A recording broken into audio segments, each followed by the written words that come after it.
Good day. I am Bill Taylor, the U.S. Ambassador here in Kyiv, Ukraine. I'm very pleased to be initiating this first podcast to be used on our website. I hope to do these once a month to bring you up to date on issues that are affecting us, that we are working for on behalf of the American people. Let me start right off with a description, explanation, I hope, of what's going on here in Ukraine. Many of you will have seen on your television screens and in your newspapers.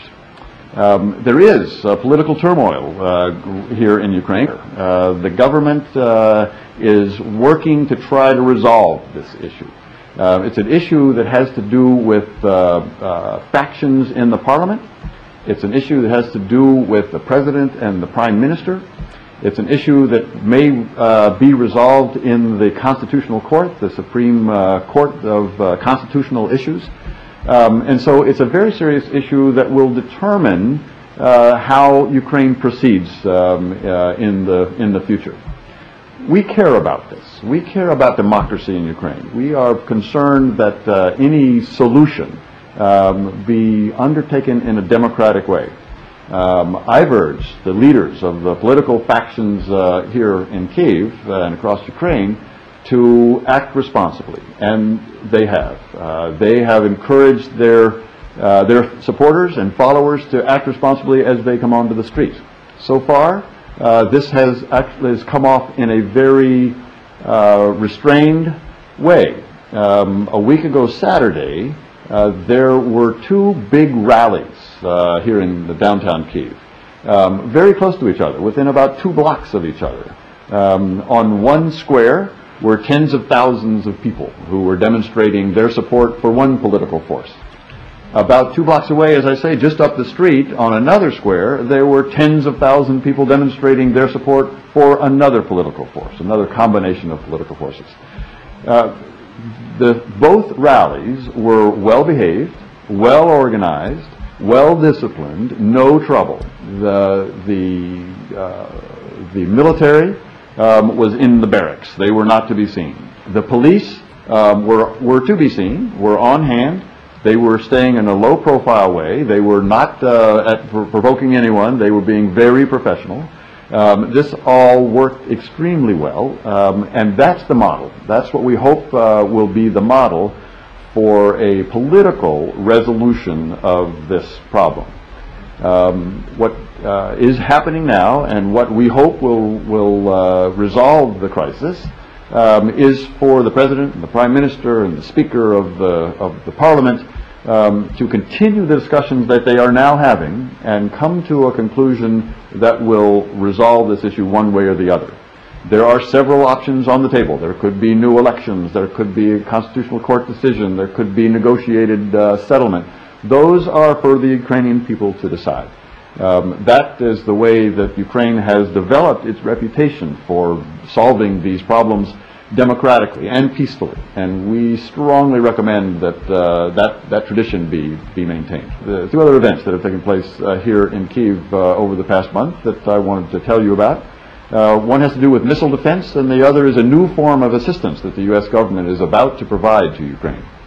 On missile defense, as you know, the United States is about to undertake negotiations with the Poles and the Czechs on installing defensive missile systems in Poland and the Czech Republic that would defend against threats coming out of Iran. We know that Iran has been developing nuclear weapons. We know that Iran is also developing the capability, the long-range capability to deliver these weapons. We want to be sure that we have a defense against these weapons. So the negotiations with the Poles and the Czechs are designed to come up with an agreement on how to install defensive systems in these 2 countries that would protect the United States, but also Europe, from threats, long-range threats coming from Iran.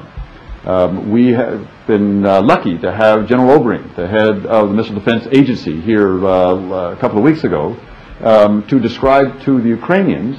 Obviously, Ukrainians are neighbors of the Poles and the Czechs, how this system would work. And the Ukrainians are very interested to know how the system would work. General Obering described this in great detail, and I believe he was able to reassure the Ukrainians that they would be involved in these decisions and that they could even put people on site to build confidence that this was working exactly as they expected. General Obering had a press conference at the end of his visit that was interrupted by some protesters, and he handled this extremely well, observing that Ukrainian democracy was alive and well, as evidenced by these people exercising their right to free speech. He then went on to continue his press conference in a very professional manner and in a very effective manner. The second issue that I wanted to was also a visit here to Kyiv and to all of Ukraine by the Millennium Challenge Corporation. The Millennium Challenge Corporation is a new U.S. government agency that is providing assistance to Ukraine and other countries in a new, innovative way. The Ukrainian people will decide how they want to use this money, and it could be up to $500 million, to alleviate poverty and to promote economic development here in Ukraine. They decide. It's not the Americans decide. We will have, of course, some approval, but they will decide what is the serious problem, what is the main serious problem that they want to address with this money. The Vice President of the Millennium Challenge Corporation, John Huko, was here in Ukraine, and he visited many cities, talked to many people, governors, mayors, non-governmental organizations, press conferences to describe to Ukrainians how they have the responsibility to decide how these funds are going to be used. We are sure that the Ukrainians will take full advantage of this, and this will be a big success between the United States and Ukraine. Let me conclude expressing my appreciation for your attention. I look forward to having these kind of podcasts on a frequent basis, and I'll give you an update the next time on all of these issues. Thank you very much.